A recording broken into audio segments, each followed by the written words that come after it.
राम किशनपुर नाम का एक छोटा सा गांव था। इस गांव के पास एक बहुत बड़ा पहाड़ था। उस पहाड़ का एक भयानक रहस्य भी था। लोग कहते थे कि उस पहाड़ के अंदर जो भी जाता है वो कभी भी लौटकर नहीं आता। कई लोग उस रहस्य को जानने के लिए उस पहाड़ के पास गए थे, लेकिन उनका रहस्यमयी तरह से मौत हो जाती थी। जो भी उस पहाड़ के पास जाने की हिम्मत करता वो वापस कभी नहीं आता। इसी गांव में रामू नाम का एक लकड़हारा रहता था। रामू बहुत साहसी और निडर था। रामू अपनी पत्नी राधिका और 2 बच्चों के साथ रहता था। रामू बहुत ही मेहनती था। वो मेहनत करके अपने परिवार का पालन पोषण करता था। एक दिन रामू काम पर जाने के लिए निकला। तभी उसकी पत्नी राधिका ने बोला, जी, घर में खाने के लिए कुछ भी नहीं है। हम दोनों तो किसी तरह भूखे रह लेंगे, लेकिन ये 2 बच्चे भूख से नहीं रह पाएंगे। इसलिए कुछ न कुछ करके आप आज राशन ले आइए। मैं अपने बच्चों को भूख से तड़पता हुआ नहीं देख सकता। 2 दिनों से इन बच्चों ने कुछ भी नहीं खाया है। आज किसी भी तरह थोड़ा सा अनाज लेकर आइए। हाँ भाग्यवान, मैं जानता हूँ कि हमारे 2 बच्चों ने 2 दिनों तक कुछ भी नहीं खाया है। मैं आज जंगल जा रहा हूँ लकड़ी काटने। उस लकड़ी को बाजार में बेच कर आऊँगा तो कुछ ना कुछ राशन मिल जाएगा। मैं उस राशन को लेके आऊँगा। और हाँ, भगवान से ये विनती करना कि हमारे 2 बच्चों को कुछ भी ना हो। जी, आप लकड़ी काट काट कर कितना पैसा कमा लोगे? मैं ये कहती हूँ कि आप बाजार में ही कोई काम ढूंढ लो। ये लकड़ी काटने का काम छोड़ दो। उसमें तो कुछ पैसे भी नहीं मिलते। क्या हम ऐसे ही भूख से मर जाएंगे? अब जल्दी कुछ कीजिए, नहीं तो ये दोनों बच्चे भूख से मर जाएंगे। 2 दिन से इन्होंने कुछ भी नहीं खाया है। मैं क्या कर सकता हूँ राधिका? मैं सिर्फ लकड़ी काटना जानता हूँ। मुझे तो और कुछ भी काम नहीं आता। मुझे जो भी काम आता है वही कर रहा हूँ। और मैं अभी जा रहा हूँ लकड़ी काटने। देखते हैं क्या होता है।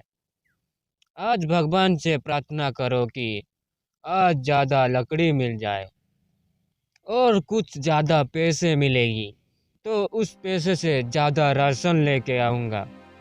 ठीक है, अब मैं चलता हूँ राधिका। बहुत देर हो रही है और देर हो जाएगी तो हमें भी लौटने से बहुत देर हो जाएगी। इसलिए मैं जल्दी जा रहा हूँ और जल्दी लकड़ी काट कर बाजार में बेच कर आऊँगा। ठीक है, अब मैं चलता हूँ। रामू ये कहकर अपने घर के बाहर आता है और जंगल की तरफ चला जाता है।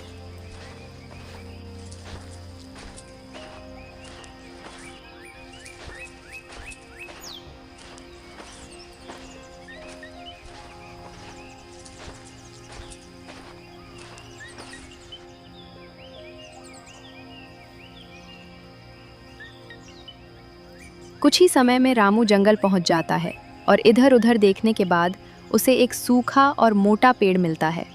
उस पेड़ को देखकर रामू मन ही मन अंदाज में बोलता है, अरे वाह, ये तो बहुत सूखी और मोटी लकड़ी है।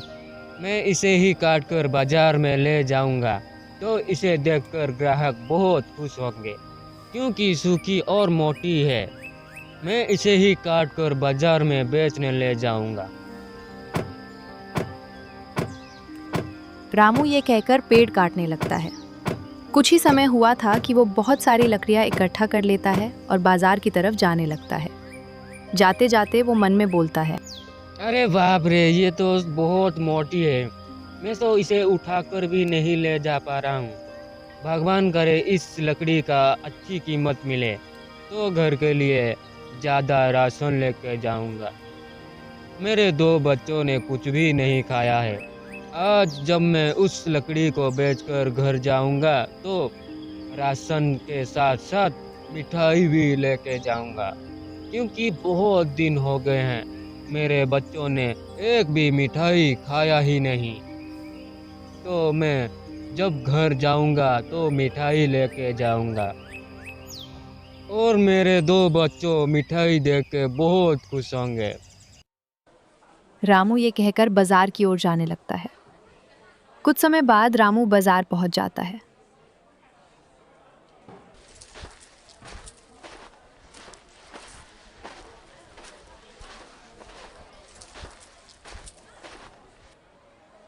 बाजार पहुंचकर वो इधर उधर देखकर लकड़ियों को एक कोने में इकट्ठा कर देता है और वहीं खड़ा होकर ग्राहकों का इंतजार करने लगता है। वो लकड़ियां 5 रुपए में बेच रहा था और चिल्ला चिल्ला कर ग्राहकों को बुला रहा था। कुछ ही समय बाद एक ग्राहक रामू की तरफ आने लगता है और आकर रामू से पूछता है,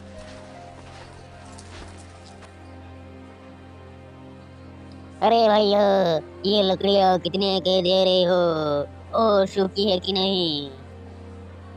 अरे भाई, ये रामू लकड़हारा का लकड़िया है। जब तुम ये लकड़ी लेकर जाओगे तो देखना अच्छी जलेगी, नहीं तो मेरा नाम बदल देना। और हाँ, दूसरे दिन आकर मुझे बोलना कि मेरा लकड़ी अच्छा है कि नहीं। आप एक बार लोगे तो बार बार मेरे पास ही लकड़ी लेकर ही जाओगे। और हाँ, ये लकड़ी 5 रुपए 1 किलो का है।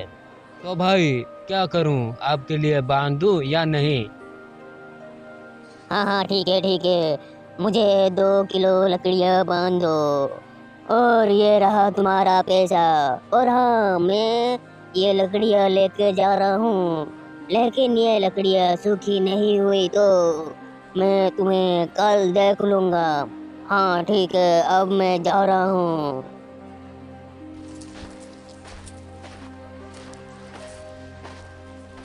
ग्राहक इतना बोलकर वहां से अपने घर की तरफ चला जाता है।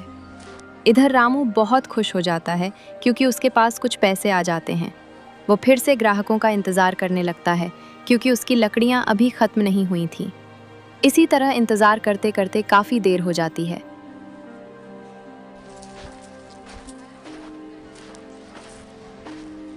कुछ समय बाद उसके पास साहूकार आता है। साहूकार को देखकर रामू बोलता है, नमस्ते साहूकार जी, आप लकड़ी लेने आए हो क्या? बोलो कितने लकड़ी लोगे? मेरे पास बहुत सूखी और मोटी लकड़ियाँ है। इसे जलाओगे तो बहुत ही अच्छी जलेगी। क्या कहते हो, मैं आपके लिए कुछ लकड़ी बांधूं? अरे हाँ रामू, मेरे पास एक भी लकड़ियाँ नहीं है। तुम्हारे पास कितने लकड़ियाँ है, जरा दिखाओ। हाँ हाँ साहूकार जी, मेरे पास बहुत सारा लकड़ियाँ हैं। कम से कम मेरे पास 10 किलो लकड़ियाँ हैं। आपको कितना लकड़ी चाहिए बोलो, मैं बांध दूंगा। मेरे पास तो इतना ही लकड़ियाँ हैं। क्या कहते हो साहूकार जी, मैं आपके लिए इस लकड़ी को बांध दूं क्या? हाँ ठीक है, ये लकड़ियाँ बांध दो क्योंकि मेरे पास एक भी लकड़ियाँ नहीं है। हाँ रामू, कल ज़्यादा से ज़्यादा लकड़ियाँ लेके आना क्योंकि मेरे पास एक भी लकड़ियाँ नहीं है। ये तो लकड़ियाँ आज रात तक खत्म हो जाएगी तो कल के लिए कुछ भी बचेगा नहीं। तो मैं अनुमान नहीं कर पा रहा हूँ कि ये लकड़ियाँ कल के लिए बचेगा या नहीं। मैं तुम्हें ये बोलना चाहता हूँ कि कल ज़्यादा लकड़ियाँ और अच्छी अच्छी और मोटी लकड़ियाँ लेके आना और हमारे घर दे के जाना और तुम्हारा पैसा ले जाना। तो ठीक है रामू, कल तुम जाकर मेरे घर लकड़ियाँ दे के आना, ठीक है? जी साहूकार जी, मैं कल जाकर बहुत सारी सूखी लकड़ियाँ काट कर आपके घर लेकर जाऊंगा और मेरे पैसे का इंतजाम करके रखना।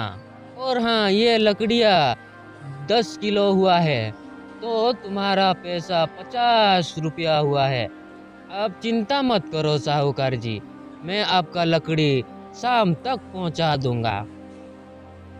हाँ ठीक है रामू, ये लो तुम्हारा 50 रुपया और कल शाम तक लकड़ियाँ पहुँच जाना चाहिए।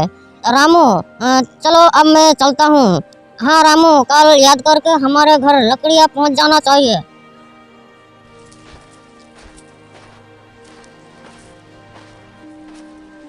ये कहकर साहूकार लकड़ी लेकर अपने घर की तरफ चला जाता है। पैसे पाकर रामू कुछ राशन खरीदता है और जो पैसे बचते हैं उनसे बच्चों के लिए कुछ खाने की चीजें लेता है।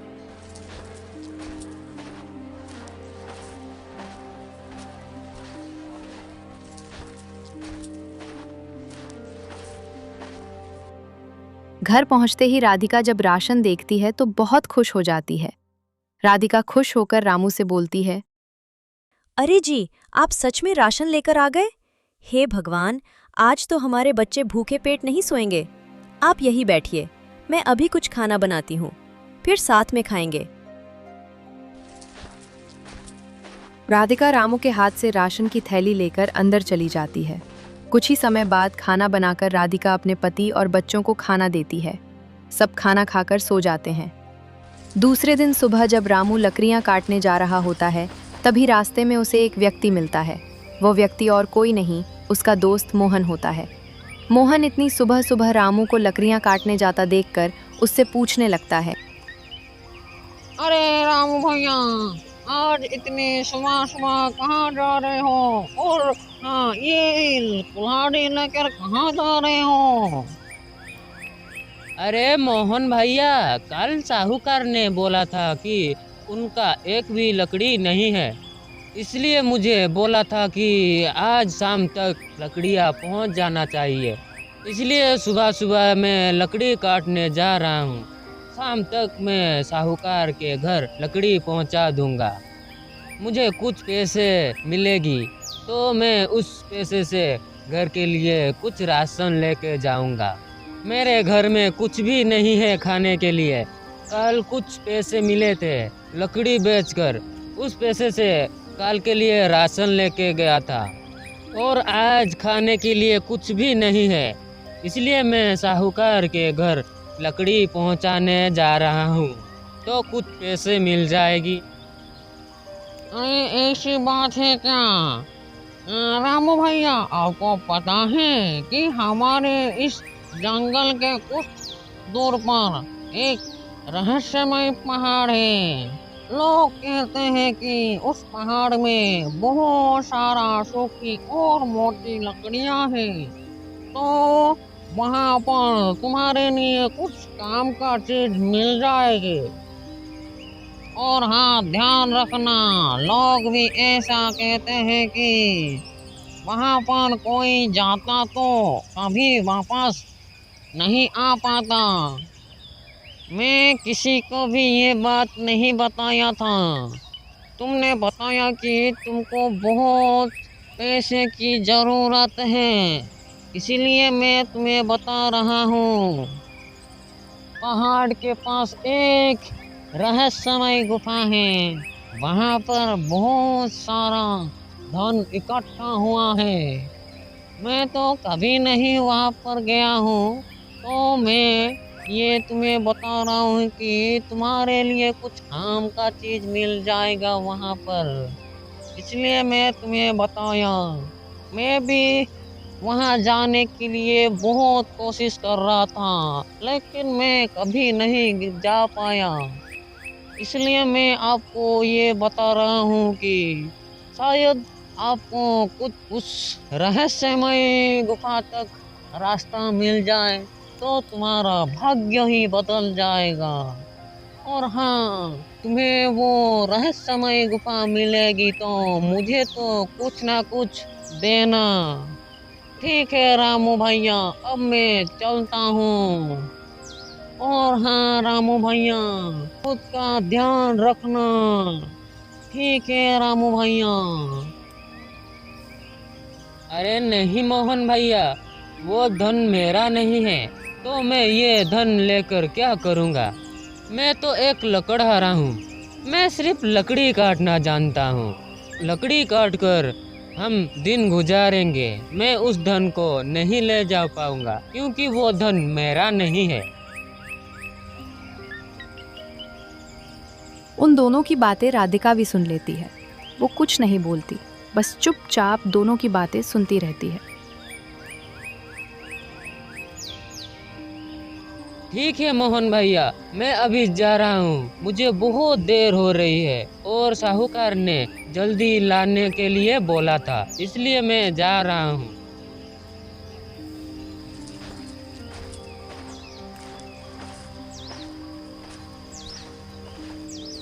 ये कहकर रामू जंगल की तरफ जाने लगता है।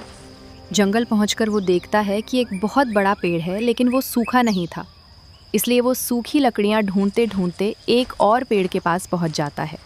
वहाँ एक मैना पक्षी बैठी होती है और मन ही मन कुछ बड़बड़ा रही होती है। जब रामू उसे मैना पक्षी को देखता है तो वो चिंतित हो जाता है और मन में कुछ सोचने लगता है। तभी मैना पक्षी रामू से बोलती है, तुम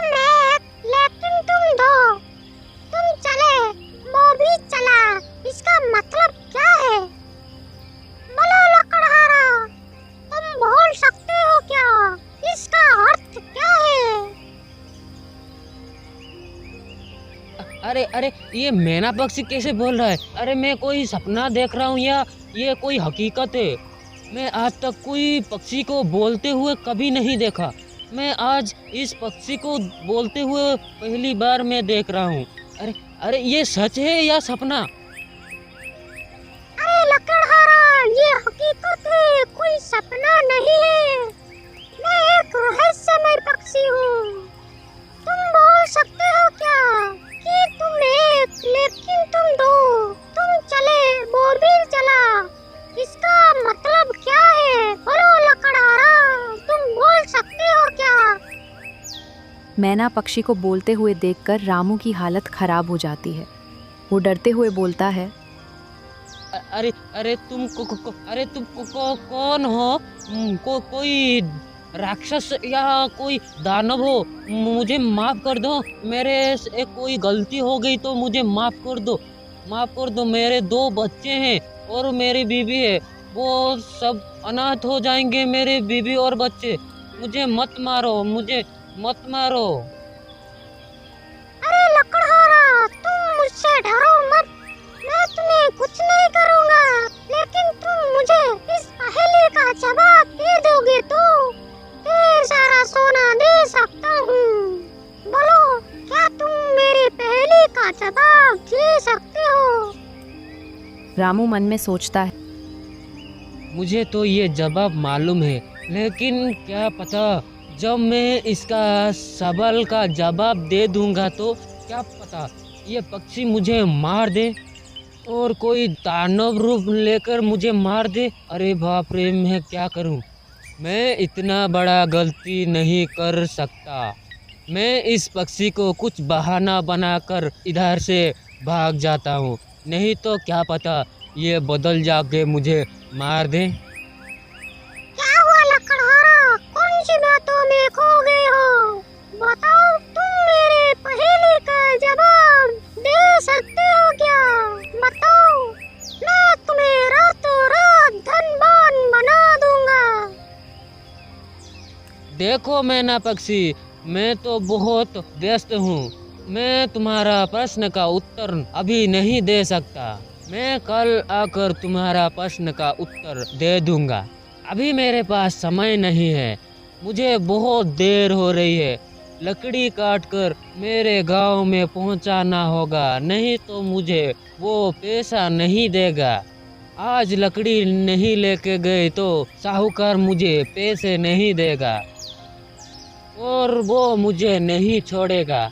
मैं आज लकड़ी लेकर जाता हूँ और कल जब मैं लकड़ी काटने आऊँगा तो तुम्हें कल आकर तुम्हारा पहेली का जवाब मैं दूंगा। अभी मैं जा रहा हूँ। ठीक है लकड़हारा, तुम मुझसे जुबान दिया हो तो कल तुम नहीं आए तो मैं तुम्हारा घर जाकर तुम्हें ढूंढ कर मार दूंगा, ये याद रखना।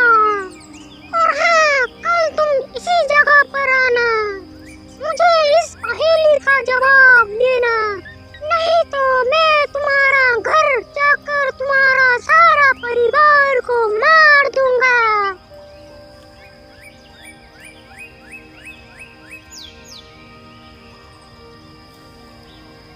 इतना बोलकर मैना पक्षी वहां से उड़कर चली जाती है। रामू चिंता में पड़ जाता है और फिर लकड़ी काटने लगता है। लकड़ी काटकर वह साहूकार के घर चला जाता है।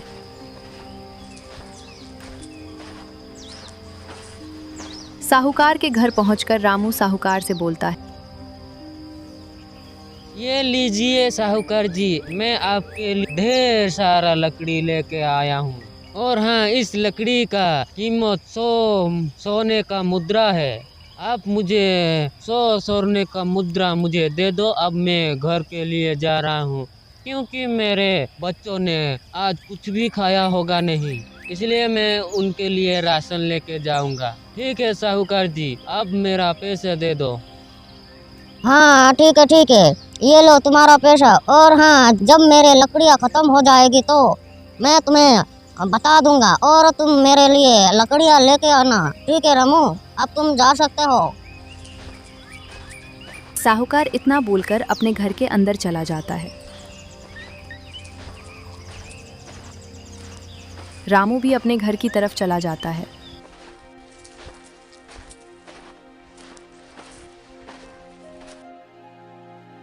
घर पहुंचते ही रामू राधिका से बोलता है, अरे सुनती हो भाग्यवान, अरे जल्दी से इधर आओ। रामू की बात सुनकर राधिका उसके पास आती है और रामू से पूछने लगती है, क्या हुआ जी? आप इतने परेशान क्यों लग रहे हैं? बताइए ना, क्या बात है? रामू जंगल में जो कुछ भी हुआ था सब राधिका को बता देता है। वो ये भी बताता है कि मोहन ने सुबह कहा था कि उस रहस्यमयी गुफा के अंदर बहुत सारा खजाना है। राधिका के मन में लालच साफ दिखाई देने लगता है। वो लालच में आकर रामू से बोलती है, अरे जी, आप बुद्धू है क्या? आप मुंह में आया निवाला यूं ही फेंक रहे हो? अरे आपको पता भी है, अगर वो धन हमारे पास आ जाए तो हम कितने अमीर हो जाएंगे। फिर हम कभी भूखे नहीं सोएंगे। हमारे पास ढेर सारा धन होगा, एक बहुत बड़ा मकान भी बन सकता है। इसलिए कल उस मायावी पक्षी के प्रश्न का उत्तर जरूर दे देना। और हाँ, उससे ये भी पूछना कि उस रहस्यमयी गुफा का रहस्य क्या है और उसमें जाने का रास्ता कौन सा है, ठीक है ना? अरे भाग्यवान, वो हमारा पैसा नहीं है, वो जनता का पैसा है। उसे हम लेकर क्या करेंगे? ये सरासर गलत है, हमें ऐसा नहीं करना चाहिए।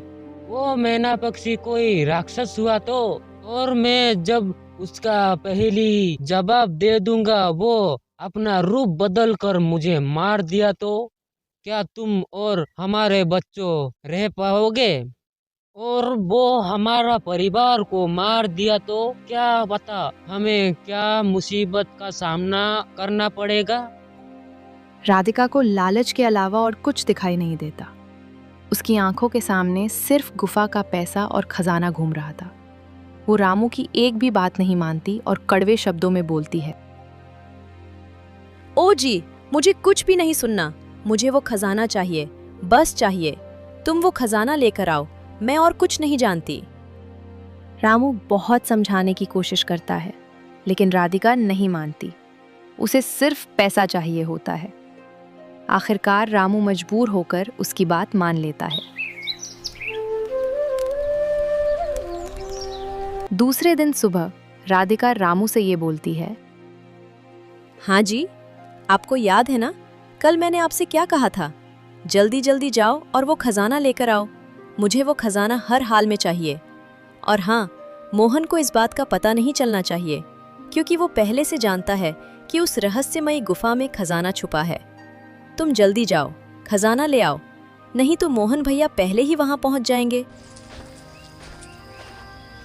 रामू निराश होकर जंगल की तरफ चला जाता है और जाते जाते मन में सोचता है, हे भगवान, ये राधिका को क्या हो गया है? ऐसा तो कभी नहीं होता। अब मैं क्या करूं? अभी क्या करूं?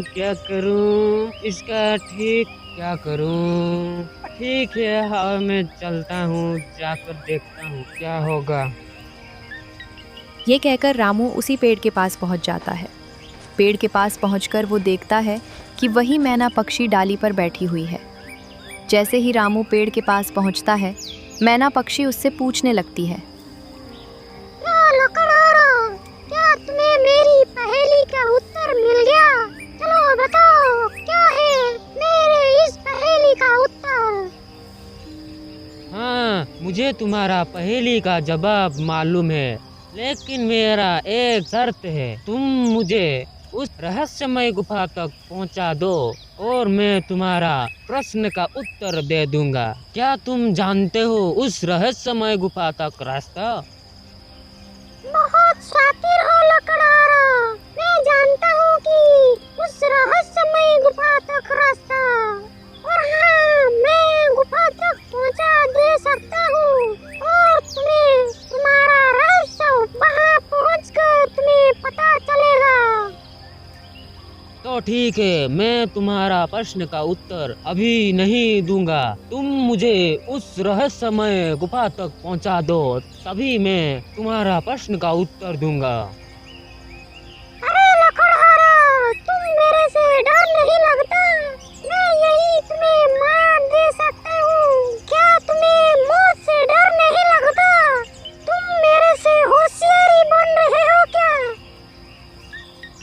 इतना बोलते बोलते मैना पक्षी रुक जाती है और मन में सोचती है, नहीं नहीं, अभी नहीं, मुझे वो प्रश्न का उत्तर हर हालत में चाहिए, तो इसे उस गुफा तक पहुंचा देता हूँ, तभी मैं उसे प्रश्न का उत्तर मांगूंगा, फिर उसे जाने दूंगा।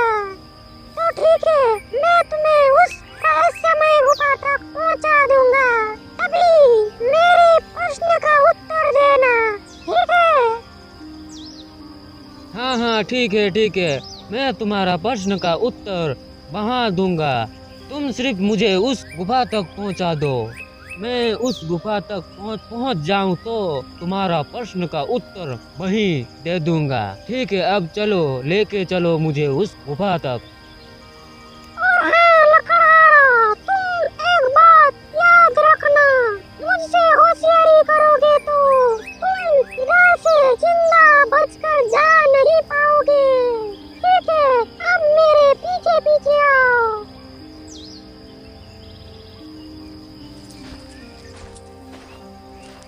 ये कहकर मैना पक्षी रामू को उस गुफा तक ले जाने लगती है। कुछ समय चलने के बाद रामू और मैना पक्षी उस गुफा तक पहुंच जाते हैं। पहुंचकर मैना पक्षी रामू से बोलती है,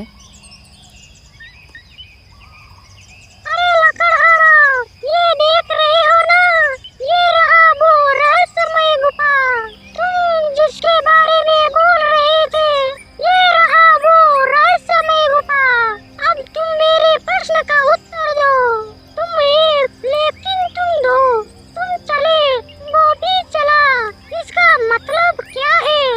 बोलो लकड़हारा, और हाँ, सोच समझ कर मेरा प्रश्न का उत्तर देना, नहीं तो इधर से जिंदा बचकर नहीं जा पाओगे। हाँ हाँ ठीक है, तुम्हारा प्रश्न का उत्तर ये रहा।